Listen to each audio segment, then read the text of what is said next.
రాముడి యొక్క బాల్యం కాబట్టి బాలకాండ బాగుంది. ఆ తర్వాత జరిగినటువంటి కథంతా కాబట్టి అయోధ్యకాండ.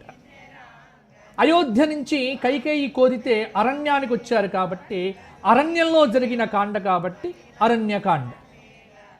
అక్కడ సీతా అమ్మవారిని అపహరించుకుని వెళ్ళిపోతారు కాబట్టి సీతాన్వేషణం గావిస్తున్నటువంటి రామలక్ష్మణులు కిష్కిందా ప్రాంతానికి వచ్చి అక్కడ సుగ్రీవుడితో స్నేహం చేసుకొని మతిమంతుడైనటువంటి హనుమంతుడి యొక్క మంత్రిత్వంలో అక్కడ ఉండి వాళ్ళ యొక్క సంహారం చేసి సుగ్రీవుడికి వానర రాజ్య పట్టాభిషేకం చేసినటువంటి కథ.